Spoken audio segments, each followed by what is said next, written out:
Mais de 4.000 processos em triagem e análise fazem parte do mutirão promovido pela vice-presidência do TJGO. Convênio firmado com a PUC Goiás deve disponibilizar atendimento especializado às mulheres vítimas de violência. Mutirão do programa Acelerar atende a comarca da cidade de Goiás, que reúne 8 distritos judiciários. Em nosso estúdio vamos falar sobre a possibilidade da descriminalização das drogas com o juiz Gesseir Coelho de Alcântara. Esses são os destaques do Agenda Judiciária, que já está no ar.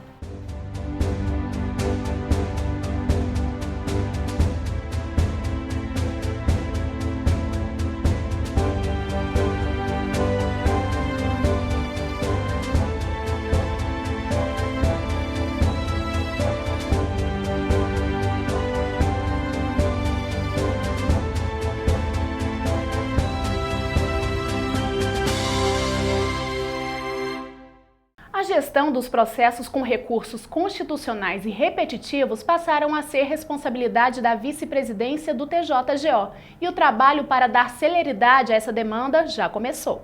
Começou nessa semana um mutirão para analisar mais de 1.000 processos sobrestados, que aguardam posicionamento de seus representativos no Supremo Tribunal Federal ou no Superior Tribunal de Justiça. O vice-presidente, desembargador João Valdec Félix de Souza, é o responsável pela gestão de admissibilidade dos recursos constitucionais e repetitivos. Até o início deste ano, a responsabilidade era da presidência do Judiciário Goiano. A nossa vice-presidência praticamente não tinha atribuição nenhuma. E vocês viram aí agora, o volume de processo, de recursos, é muito grande. O tribunal está crescendo e vai aumentando isso cada vez mais. Então nós fizemos isso, fizemos uma emenda regimental e a atribuição agora dos recursos constitucionais e a apreciação de admissibilidade em todos os aspectos, essa atribuição ficou com o presidente, com o vice-presidente. E o vice-presidente, empenhado, em nos ajudar, mesmo porque agora ele tem essa atribuição específica, tem trabalhado com afinco para desempenhar essa função, esse desiderato. Com a nova atribuição, o Judiciário pretende dar maior celeridade aos processos. Com isso, quem ganha é o jurisdicionado. Desde o início do ano foram baixados mais de 5.000 processos que aguardavam análise. Com o mutirão, a intenção é zerar e atualizar o restante. Os recursos constitucionais são aqueles voltados às instâncias superiores. Cá já houve uma movimentação dos processos muito grande. Inclusive, só processos devolvidos para os relatores para fazer novo julgamento, porque tem casos que tem que voltar o processo para os relatores, só nesse caso de devolver processos para novo julgamento, agora já foi em torno mais ou menos de 2.000 processos que foram devolvidos para novos julgamentos. Mensalmente, cerca de 700 processos chegam à assessoria de recursos constitucionais. A maioria trata de feitos revisionais e são repetitivos. São questionamentos sobre capitalização de juros, comissão de permanência, entre outros assuntos pertinentes à relação com bancos e instituições financeiras. A expectativa é que em breve as ações passem a ser digitalizadas. Os processos que vão subir, que foi admitido o recurso para o Superior Tribunal de Justiça ou para o Supremo Tribunal, esses processos são digitalizados hoje. O Supremo e o STJ não admitem mais o processo físico. Quer dizer, isso já é uma melhoria muito grande no serviço.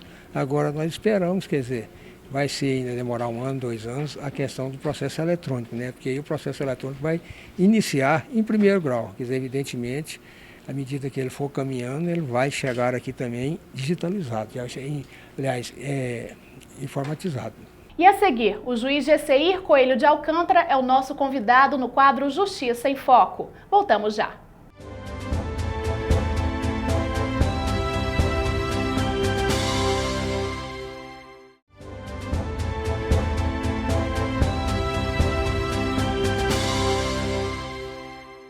O TJGO continua com atenção especial aos casos de violência contra a mulher e um convênio firmado com a PUC Goiás deve amparar ainda mais essas vítimas. O convênio firmado entre o presidente do Tribunal de Justiça do Estado de Goiás, desembargador Leubino Valente Chaves, e o reitor da Pontifícia Universidade Católica de Goiás, Volmir Amado, tem como objetivo criar uma rede de atendimento às mulheres vítimas de violência doméstica e evitar os casos reincidentes. A PUC é uma instituição que está colaborando, que vai colaborar e vai nos atender nessa necessidade tão premente. É a mulher necessitando desse acompanhamento e a universidade, a Pontifícia Universidade Católica, cedendo o pessoal, o seu alunato, para nos atender. Os estudantes do curso de Serviço Social, Direito e Psicologia vão atuar nos juizados da mulher e nas varas criminais, para prestar suporte emocional e jurídico às partes. Além do aprendizado prático, as atividades também vão somar horas extracurriculares. Nós estamos com uma colaboração, mas claro que também, ao envolver o estudante, claro, ele está num processo de ensino-aprendizagem. Ele está aprendendo também. Ele será uma importante liderança de futuro. E com esse contato, diálogo, com situações de fato, ele aprende sob múltiplos olhares. Ele aprende porque a realidade ensina, ele aprende porque haverá profissionais de várias qualificações que aí estão, ele aprende porque ele vai inteirando a prática, a teoria à prática. Para ajudar a combater esse tipo de crime, foi criada a Coordenadoria Estadual da Mulher em Situação de Violência Doméstica e Familiar e de Execução Penal. Atualmente, em todo o estado, são mais de 45 mil ações envolvendo a questão da violência doméstica. Para o juiz titular do 2º Juizado da Mulher de Goiânia, William Costa Melo, essa parceria pode ajudar a contornar essa situação. A maioria dos delitos que ocorrem nessa questão de violência doméstica contra a mulher no âmbito familiar, os maridos não são bandidos, não são criminosos. É uma situação na qual ele se viu numa situação desesperadora, às vezes geralmente fins de relacionamento. Então esse homem, e geralmente os crimes não são tão graves, a maioria, então não são criminosos, não são bandidos, ele geralmente é o primeiro ato que ele praticou na vida dele. Mas de qualquer maneira ele é punido, ele recebe uma punição pelo crime de lesão corporal ou de ameaça. E geralmente ele precisa de um tratamento, não é só uma punição. Tanto ele quanto a esposa e os filhos precisam de um acompanhamento, de um tratamento com psicólogos ou psiquiatras, para que não voltem a praticar esse tipo de ação, de atitude. Então, temos que combater também a causa do problema. E para isso, é indispensável essa parceria com as universidades, principalmente com a PUC agora, que vai disponibilizar esses estagiários para darem esse acompanhamento, essa ajuda para essa família que está se desagregando. Então é extremamente importante isso. Isso vai acontecer como uma das medidas que vão ser colocadas para aquele acusado cumprir, ou seja, acompanhar e ser acompanhado por aquela equipe de professores e alunos que vão dar essa assistência tanto para o agressor quanto para a vítima e os filhos. Fique agora com o quadro Justiça em Foco. O nosso convidado de hoje no quadro Justiça em Foco é o Dr. Gesseir Coelho de Alcântara, titular da Primeira Vara Criminal de Goiânia. Doutor, seja bem-vindo mais uma vez. Obrigado. Bom, vamos falar hoje de um assunto que está em pauta no Supremo Tribunal Federal, que é a descriminalização das drogas. Doutor Gesseir, primeiro, explica pra gente o que é essa matéria. O Supremo Tribunal Federal, que é o nosso órgão, o maior do Poder Judiciário no Brasil, está decidindo em caso concreto essa questão de porte de drogas, ou seja, a questão do uso de drogas por parte de um usuário.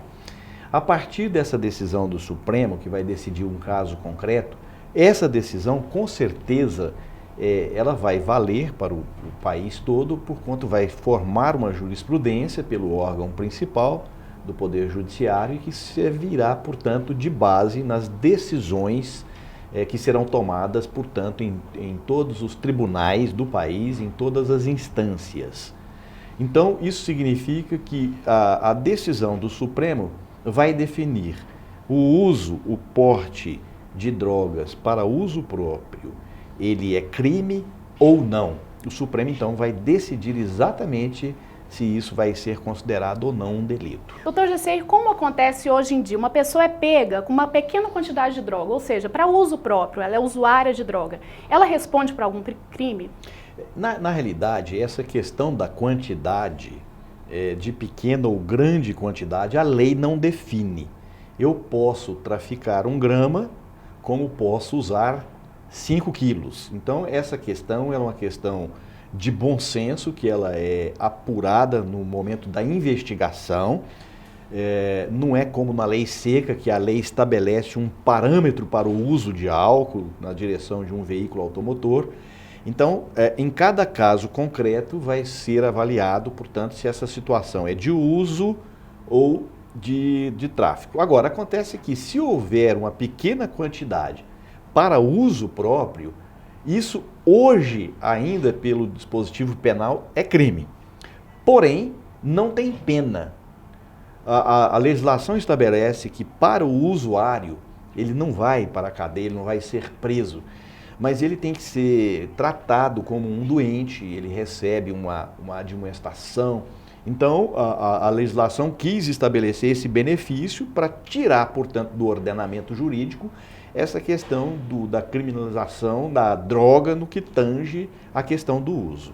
Como é que a magistratura vê hoje essa possível mudança, né? Porque ainda está em tramitação, é claro, mas há a possibilidade realmente de esse porte, né, de pequenas quantidades ser praticamente livre, né, daqui para frente, né, do momento que isso for definido. Como a magistratura vê essa possibilidade, doutor Gessei? A AMB, que é a Associação dos Magistrados Brasileiros, fez uma pesquisa com juízes no Brasil todo. E essa pesquisa apontou que 62% dos magistrados são contra, no caso, tirar como crime a questão do uso. Então, a maioria entende que, no caso, há uma necessidade premente ainda de ser um delito, de ser um crime, o uso ou o porte para uso próprio. Então, os juízes, de modo geral, têm esse tipo de pensamento. Eu, de modo particular, também entendo que não pode deixar de ser crime, apesar de que não vai resolver o problema, porque não adianta nós falarmos ou deixarmos de falar que não seja crime, que vai resolver um problema social. Isso é um problema grave, social. Mas que nós temos isso como reflexo em outros crimes mais graves. Eu posso dar um exemplo que no tribunal do júri, a cada 10 sessões de homicídio que eu presido, de alguém que cometeu um assassinato, aqui em Goiânia, 7 estão voltados à questão das drogas, seja pelo tráfico, seja pelo uso. Então nós vemos efeitos reflexos nessa questão da droga, seja pelo uso, principalmente, e pelo tráfico. Tá certo. E o senhor acredita que essa possibilidade possa se concretizar? A gente sabe que ainda vai até setembro essa discussão, de repente até mais que isso, mas uma possibilidade grande, o senhor vê? É uma possibilidade, mas esse assunto da droga, ele é igual à questão da maioridade penal. Isso é um assunto que é polêmico. Que tem que ser muito discutido. Muito discutido, vai demandar tempo, nós temos opiniões contrárias, favoráveis, a sociedade tem pensamentos de uma forma, juristas de outra forma. Então é uma questão que vai ainda demandar um determinado tempo, mas vai chegar um momento que vai ter que ter um denominador comum. O senhor acredita por que essa discussão começou? É realmente por causa dessa questão da falta de penalidade para esse porte pequeno de drogas? Eu penso que sim. Eu acho que essa discussão ela existe porque nós estamos chegando a um momento em que o uso de drogas ele está tão crescente no nosso país e tão enfronhado em todos os rincões, no interior, em todos os locais nós vemos isso, e de certa forma essa situação traz uma preocupação tanto para os governantes como para nós do Poder Judiciário. Então essa discussão se aflora em função exatamente dessa proliferação. Existe uma banalização, né, desse porte de pequeno de usuários, vamos dizer assim. É claro, o próprio sujeito hoje que é pego usando, ele sabe a lei, ele fala, eu não vou ser preso. Não se preocupa, né? Nem um pouco, porque ele conhece a legislação nesse sentido, quando é benefício para ele, ele conhece, né? Então ele fala, eu não vou ser preso, eu não posso ser trancafiado, porque isso não é crime, na realidade é crime, o que não tem é pena. Tá certo. Doutor Gessei, obrigado por ter participado aqui com a gente. Muito obrigado, estamos sempre à disposição. Tá ok, esse foi o Justiça em Foco de hoje. Até o próximo. E no próximo bloco, o mutirão previdenciário do programa Acelerar atende a comarca da cidade de Goiás. Voltamos já.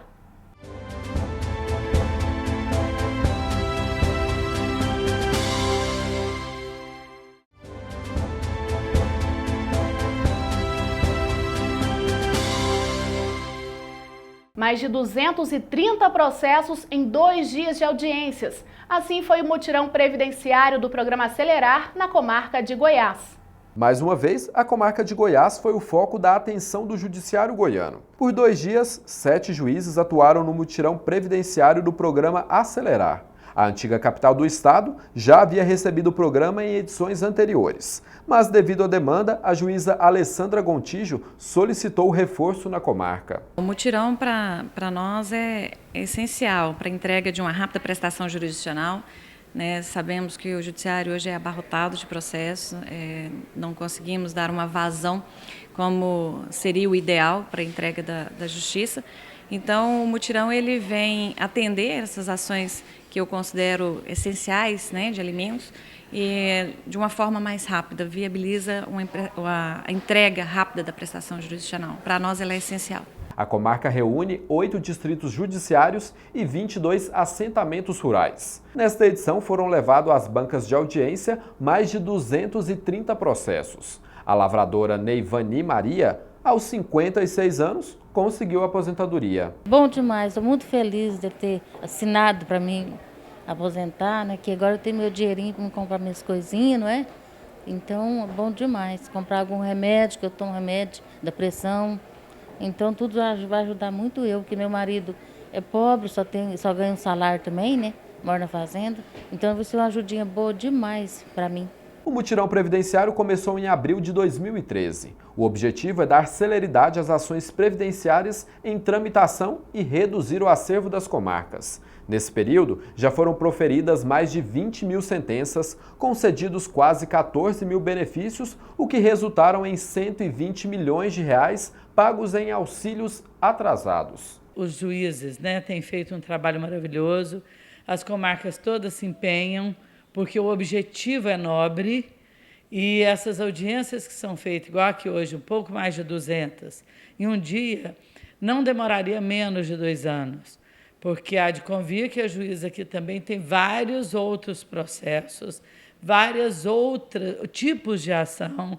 Ela não ficaria, se ela ficasse por conta do Acelerar, só, ela ficaria pelo menos 6 meses para fazer esses processos, para conseguir dar término a eles.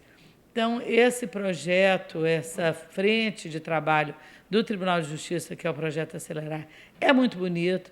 O Previdenciário tem tido um destaque maravilhoso no estado de Goiás e eu acredito que o povo em si está muito feliz com isso, porque o objetivo que nós estamos traçando e alcançando tem sido até além da nossa meta. Veja agora algumas decisões tomadas pelo Judiciário goiano nos últimos dias.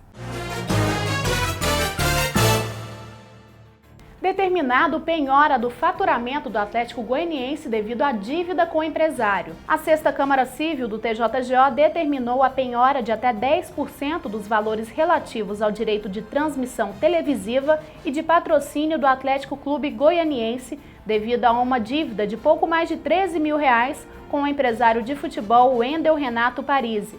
A turma julgadora seguiu à unanimidade o voto do relator, juiz substituto em 2º grau, Wilson Safatli Fayad. Consta dos autos que o Wendel intermediou a contratação do jogador Danilo Caçador no ano de 2012 e, pelo negócio, deveria receber a comissão de 10 mil reais. O clube não efetuou o pagamento e, por isso, o empresário buscou a penhora do faturamento da empresa. O juiz destacou que o clube não possui ativos financeiros em sua conta bancária, porquanto foi tentada a constrição de dinheiro via penhora online e, através da informação extraída do sistema de controle de veículos do Detran, não consta nenhum veículo cadastrado em nome do clube. Mantida a condenação a militares que cederam armas apreendidas a fazendeiros. A 1ª Câmara Criminal do TJGO, à unanimidade, manteve condenação a Uziel Nunes dos Reis e a José Benedito Dias Barroso pelo crime de peculato. Uziel cumprirá 4 anos de prisão e José 3 anos e 6 meses, ambos em regime aberto. O relator do processo foi o desembargador Nicomedes Borges, que votou por manter inalterada a sentença do juiz auditor da Justiça Militar, Gustavo Assis Garcia. Consta dos autos que Uziel era comandante da 18ª Companhia Independente da Polícia Militar em Pirenópolis, enquanto José Benedito era encarregado pelo almoxerifado, no período de 2006 a agosto de 2009. De acordo com o Ministério Público do Estado de Goiás, durante essa época, os dois cederam armas de fogo repassadas pelo Poder Judiciário para fazendeiros da região. Homem que teve o veículo transferido de forma fraudulenta será indenizado. O tabelião do cartório do 2º Ofício de Pirenópolis, Fernando Pompeu de Lima, terá de indenizar Gessi Pereira Neto por danos morais em R$10 mil, após um funcionário do cartório ter reconhecido firma no certificado de transferência de veículo em seu nome contendo sua assinatura falsificada. A decisão é da 4ª Câmara Civil do TJGO, que por unanimidade seguiu o voto do relator, o desembargador Quisleu Dias Maciel Filho, que reformou a sentença do juízo de Pirenópolis. O desembargador explicou que a Constituição Federal, em seu artigo 37, parágrafo 6º, prevê a responsabilidade objetiva do Estado, na modalidade risco administrativo, estando os serviços notariais e de registros também enquadrados nesta norma constitucional, não havendo a necessidade de comprovação da culpa, mas somente o nexo de causalidade entre o dano sofrido e a atividade administrativa. Se você está em busca de trabalho no Judiciário, está na hora de conferir as nossas dicas no quadro Cursos e Concursos.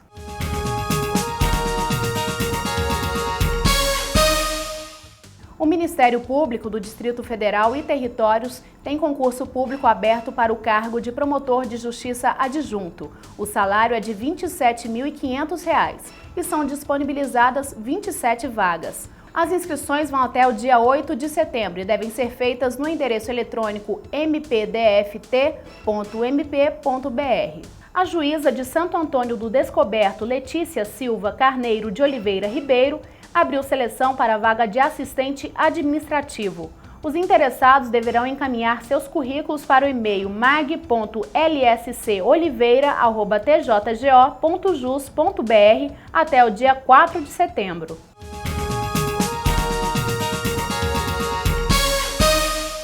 Veja agora a agenda do Judiciário Goiano para os próximos dias.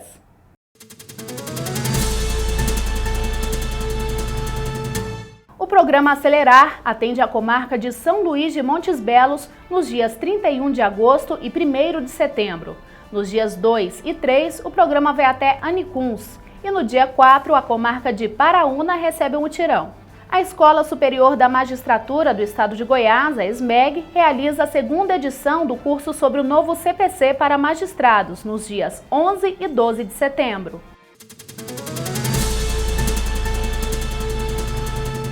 E fica por aqui mais uma edição do Agenda Judiciária. Obrigada pela companhia, uma ótima semana e até o próximo programa.